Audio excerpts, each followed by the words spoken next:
He never had an answer for me. He said, Mom, you just don't understand. You don't. I said, no, I don't understand.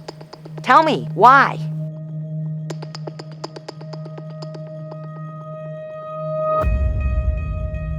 This is a program about our community. It's a program about loved ones who made bad decisions. It's about something you can't see, and yet it's everywhere. It's about crime and pain and loss. And yes, hope. This is a program about heroin addiction. I'm Amy Bradley. We're presenting this program to inform and educate. How did we get here? What can we do about it? And what does the future hold? To find out, we spoke with 10 people, from the Cambria County District Attorney to a recovering addict, from a counselor to the coroner. We asked them 6 questions we thought you might ask. Let's get started. Our first question, who uses heroin? And how did they become addicted in the first place? Anyone can become addicted. We've seen everybody from teenagers through the elderly, all races. They could be your brother, they could be your doctor, they could be anyone. You could be black, white, poor, rich. I don't care who you are. I don't care if you're 50, 60 years old, you can get addicted to it. We have people as young as 13, 14 years old injecting heroin. When we talk about something that affects 1 in 4 Pennsylvanians. Heroin is a major problem in Cambria County. We are ranked 3rd by population in the state of Pennsylvania, and that's a number that we shouldn't be proud of. Well, I think for law enforcement, what's so hard is you can't define an addict anymore. It is all-encompassing. On the weekends, we partied, and from there, it progressed.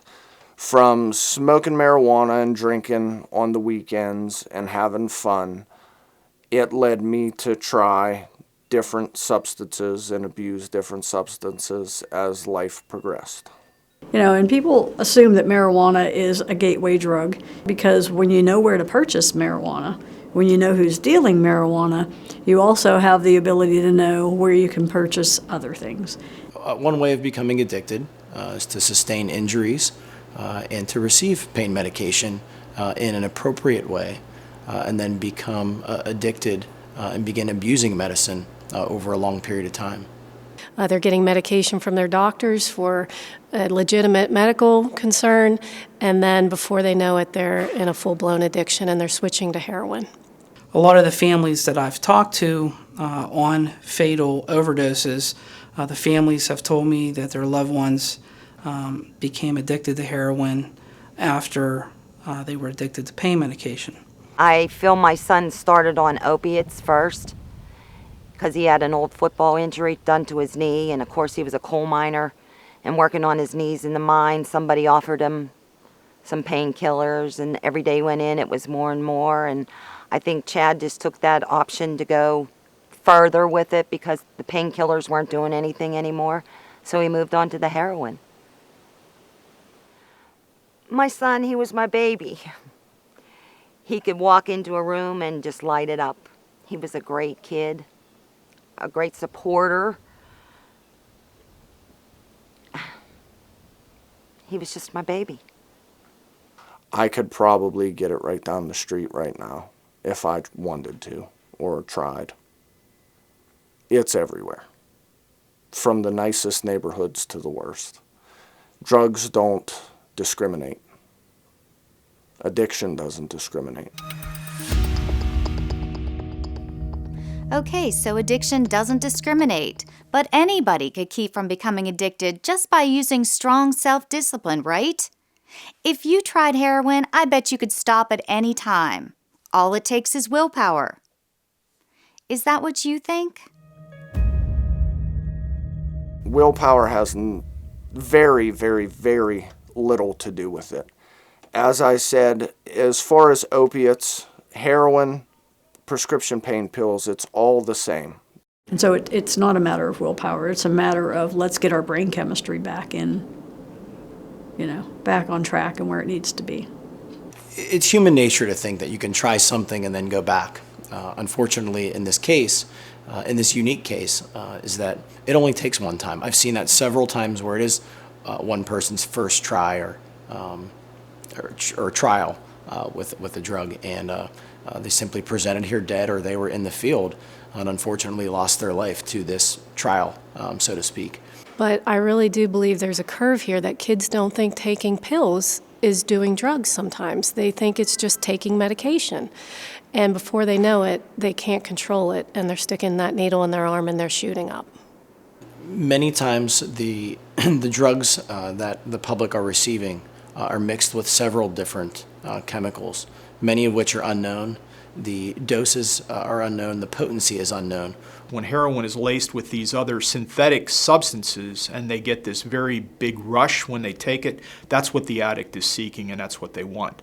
But along with that, then, they are much more susceptible to stop breathing. So they may use what they think is a safe amount of heroin, but if it's mixed or laced with something else, it could be enough to kill them, and they don't know until it's too late. So it's very important for everyone to know that it only takes one time. Chad was in treatment for almost 3.5 years. Chad was doing well, but it just took that one time again to go back to where he was, and it took his life. Narcotics and opiates shut down your respiratory drive and cause respiratory depression. Patients simply stop breathing, and most times they have no one there to help them. It's the breathing and the lack of oxygen and the buildup of carbon dioxide which causes death in these individuals. And then I got that call. It was about 9 o'clock, a little before 9. And my mom had said that you need to get over here because Chad had passed away. Nightmare. Just a nightmare.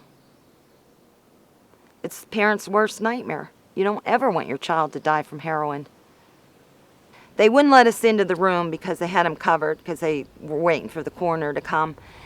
And I literally stood on my mother's patio and screamed that everyone that has tried or done heroin or is on heroin needs to come to this house right now to see what it does. They need to see what it does. Heroin addiction is horrible. Everyone knows that. But did you know that there are other problems associated with heroin use that are just as terrible? Problems like HIV and hepatitis C. Problems like families torn apart. Problems like an increase in violent crime that puts us all at risk. Here again is District Attorney Callahan. With our drug and heroin problem come our violent crimes. We have addicts who wake up in the morning and the only thing on their mind is, where am I going to get my next fix? They will steal from you. They will go to their family members. They will take your money. They will take your car. They will do whatever they can to get to the place they need to be, which is, shooting up again. He started to steal from us. He sold all his brother's hunting stuff. Guns, bows. I guess he needed the money to get it. Stealing off their parents, stealing from other people, setting up fake drug buys to get the money to support their addiction. I worry about our elderly who are prescribed a lot of these pain medications that maybe have terminal illness. I worry about these addicts knowing where they live and knowing that they're sick and breaking into their homes for that medication. There are some individuals that not only use themselves, but they sell any excess pills that they can get because they're very profitable in the illegal market for these medications. There are other individuals that are not even taking the medication and, again, obtaining it illegally so they can sell it. I've said we can't arrest our way out of this problem. We in law enforcement are targeting the dealers who are supplying the addicts, but even that line has crossed because now we're seeing that some addicts are selling to support their own habits. So a person you would never think would have stooped to the level to sell drugs is now doing it to get their own fix. Once you get to that point where if you don't have your opiates of any form, You get horribly sick, horribly ill. It's flu-like. You can't control your bowel movements. You're throwing up. You got chills. You can't sit still. And at that point, you will do just about anything to feel better. About 85% of our cases in one way relate to drug or alcohol abuse. Either they're caught with drugs, or they're drunk driving, or they're drunk or high and they're committing other crimes like domestic assaults, or they are trying to feed their habit. They're stealing, they're breaking into homes to get money to get, their next fix. So yes, our estimate is about 85% of our caseload relates back in one way or another to drug or alcohol abuse. It's very hard. I just can't understand it. I don't understand why. That was my main question to my son. Why? He never had an answer for me. He said, Mom, you just don't understand. I said, no, I don't understand. Tell me, why? Never got an answer. Never. And it's Satan. It's Satan. And it takes over. I mean, not only did it destroy him, it has torn our family apart. I almost get choked up a little bit. I had a good friend of mine that I went to McCourt with that we played high school baseball, hung out. We played AAA League baseball together. Also died of narcotics. So it's it hits home for me for sure. Yeah, no question. And I think there's probably some success stories, but I think more or less in my decade in medicine so far, there's many more sad and tragic stories than there are success stories. We had a little girl explain to the police, no, Mommy's just taking her medicine, and said she gets this rubber band and puts it around her arm, and then she gets her needle and her spoon, and she puts her medicine in the syringe, and she gives herself a shot. And for this little 6-year-old, that was a daily event, and to her, that was her mother taking her medicine. These drug overdose fatalities are heart-wrenching. Every call that we go on, to see the heartache in these families and what they have been through, the struggle of this addiction problem is heart-wrenching. And it's a shame. In order to inject heroin, obviously you need the needles. And the risk when people share needles is that if one person in your needle sharing group has HIV or hepatitis C, it's incredibly easy to share it from person to person. And so people can get infected really easily with both of these really serious infections by sharing needles.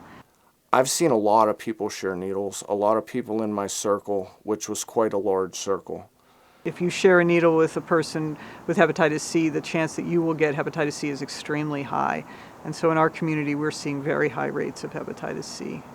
So in Cambria County, we are one of the counties that the CDC has identified as very high risk for an HIV explosion. I think the illnesses are very different. So for HIV, it attacks the immune system. So if people don't come into care and get treatment, then their immune system gradually deteriorates and they get debilitating infections of many sorts. So they can get lung infections, they can get infections in their brain. They're also more likely to get a lot of different cancers. You may have heard that there's a drug called Narcan or naloxone that when given to a person who has overdosed can keep him or her alive. We've seen some people on social media say, let them die. They're just going to overdose again anyway. Is that what you would say if it were your child? So Narcan is a kind of a heroin antidote. So if somebody is overdosing on heroin and if they're not breathing adequately to support their life, if you give them Narcan, it will basically turn off the heroin and will wake them up again. People have mixed feelings about the use of Narcan, and I can tell you that it's much needed in our community. When we started to launch this program at my level with law enforcement, all the local departments, there's over 41 of them, we did get some resistance. And what I said to these officers is, we save lives, period. That is our job, and that is what we do. You know, if a diabetic A type 1 diabetic especially was having, a low sugar problem or a high sugar problem, we would certainly take action to help them. So why wouldn't we do that for a person who has an addiction problem who's overdosed? But if you can give people a second chance, an opportunity to get help, I think naloxone is like antidotes for any other medication, becomes important to save somebody's life. I certainly believe it's an important part of a comprehensive program to try to stem the tides of abuse. Our first responders, hospitals, treatment center staffs are doing a fabulous job in saving lives. And that's what this is all about, saving a life. And if it helps one individual get off of heroin and it keeps one family from burying a loved one, it's worth it. You yourself can go and get a Narcan prescription. You can go to the pharmacy and get a Narcan prescription to have on hand. So if you're ever in that horrible situation where you find somebody passed out, you could save their life. I have mixed emotions about Narcan.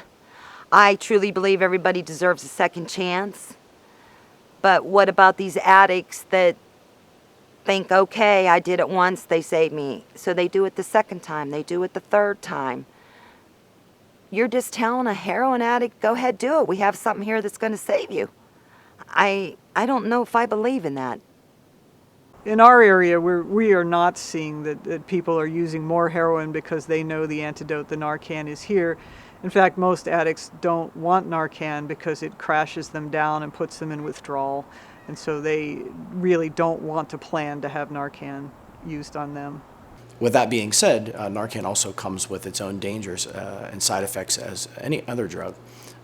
Most notably, cardiac arrest itself, arrhythmias, and also pulmonary edema, which is fluid on the lungs. The duration of action of the naloxone is much shorter. So once it wears off, the individual could stop breathing again. So it's very, very important for those individuals that get administered naloxone outside of a medical facility to seek immediate medical attention as soon as possible. It's also important for whoever used the Narcan to stay around with the patient in case they need another dose.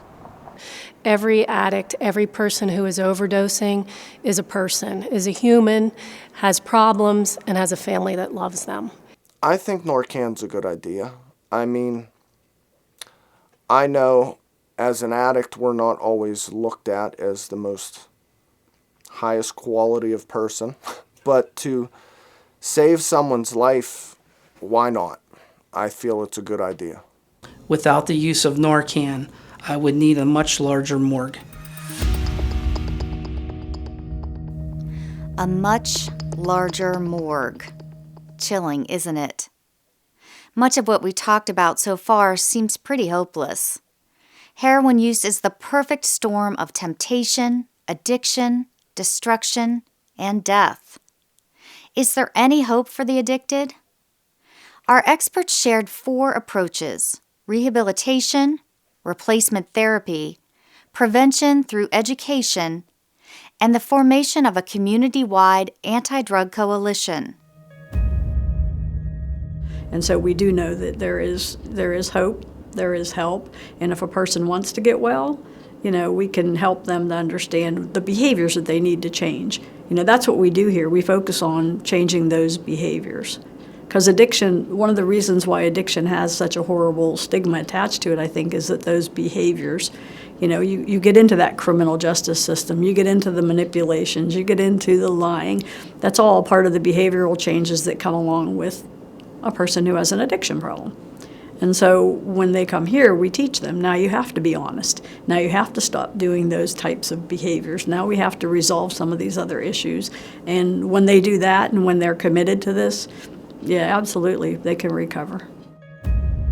I think what we've seen is that by using opiate replacement therapy, you can get to the actual chemical part of their problem, and that giving them medications like Suboxone allow addicts to function far more normally, to hold down jobs, and to go back to a regular life again, because they're not spending all of their waking moments trying to get heroin or trying to convince themselves they don't want heroin now. And I ended up finding a Suboxone clinic that accepted insurance and actually wanted to help. It's a very strict program, and it helped save me. It helped get me back on the right track. I don't plan on staying on Suboxone for the rest of my life. And if it wouldn't have been there, I don't know where I would be. But unfortunately, it's just such an overwhelming desire. It's an illness and it needs to be treated. And for many people, it requires medication.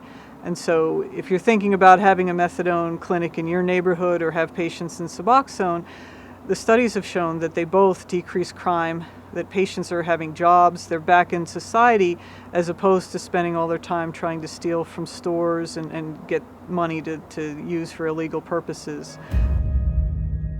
I think we need to educate our people, parents and children, both, of what this drug can do.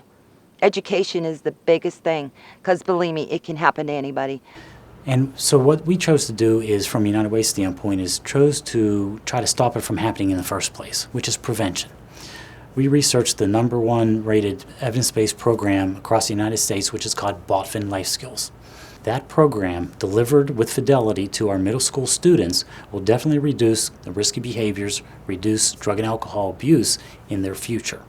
So what we've chose to do is partner with a lot of organizations around the community, our drug and alcohol units, school districts, other providers of programming, to have Botfin Life Skills implemented in all of our school districts. And I'm really happy to say that as of this year coming, Botfin is going to be in every one of our 24 school districts in Cambria and Somerset County, a true success story. I always say, older brothers or sisters, sit down and talk to your little brothers and sisters and tell them, why did you not get on drugs? What steered you away from them? Why did you not do it? So I think in the prevention end, if we can get some kids, at different age levels to stand up and say, I'm not doing drugs and here's why, that would influence other kids to follow them. We are in the process of building a very large coalition to address the drug epidemic in our community. The idea behind community coalitions or collaborative work is that together we can accomplish so much more than if we were working as entities or as individuals. And the only way we're going to do that is for everyone to be at the table, from community leaders to businesses to healthcare providers to the legal community, law enforcement, our victim providers, our treatment providers, people who are actually doing the rehab. I think we can all educate each other and we can all work together to get a better solution in place. When you bring a lot of people, passionate people together, there's definitely going to be positive things happening for our community. This issue cannot be handled by a small group. It has to be handled by a community as a whole. I see a lot of hope in the future because we're working more together around this critical issue. Fortunately now that we have so many individuals paying a lot more attention to this, I certainly think that the future will hopefully be brighter, and most importantly, we need to be able to provide the support for these individuals that need help. We know that even one life is one life worth paying attention to and investing our time and energy, and we will definitely do that. But in addition to that, the Cambria County statistics show that there's been an overall decrease from 2011 to 2015 in prescription drug use, and prescription drug use then leading to opiate use. So this is promising in that most youth, more than 95% of the students, are making healthy, good choices. The fact that the overwhelming majority of our youth are making healthy choices is encouraging. But what about those youth and adults who, for whatever reason, made wrong choices and have been caught up in this web of addiction? If we care, then it's up to each one of us to do what we can to help. But how can we if we don't know what to look for? So to end our program, we asked, what are the indicators of a drug problem in someone you care about? And if you find that there is an addiction, what should you do? I believe that if we are going to make an impact on this drug epidemic, we all need to take a part. We all need to be vigilant and pay attention to what's going on in our communities, to report any suspicious activities. so we can gain ground on this epidemic. And it is an epidemic. Signs somebody, loved one should look for when somebody is getting involved in using retreat from activities, not being interested in things you used to be interested in, not wanting to be around loved ones as much, not participating in family functions. You know, if it's opiates, that's the only drug, or the opiate types or opioid types of drugs that'll make your pupils very tiny, the pin pupils.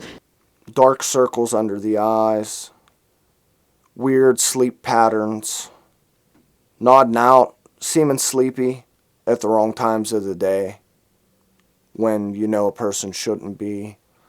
I tell parents one thing they can do that you don't even think about is look in your own medicine cabinet.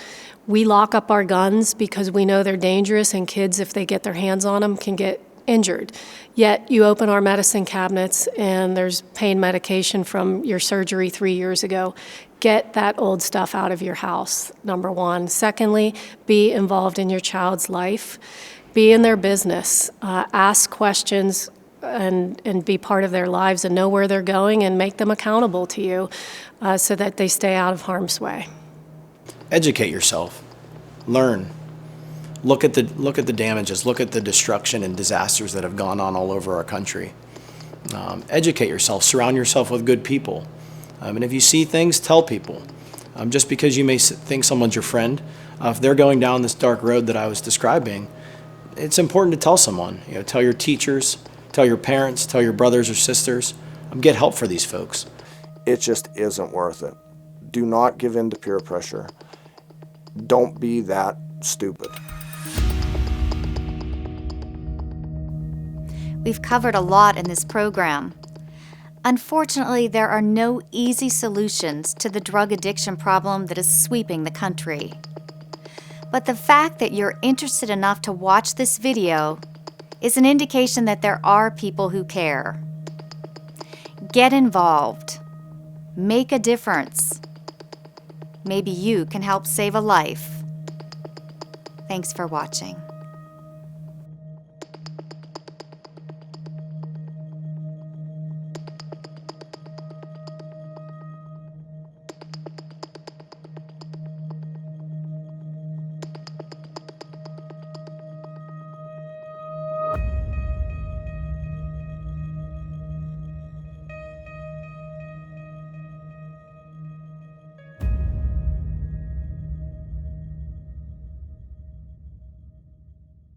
If your friend says, I've got some pain pills, want to try them? He's not your friend. If your friend says heroin is cool, she is not your friend. If your friend says this heroin can't hurt you, he's wrong.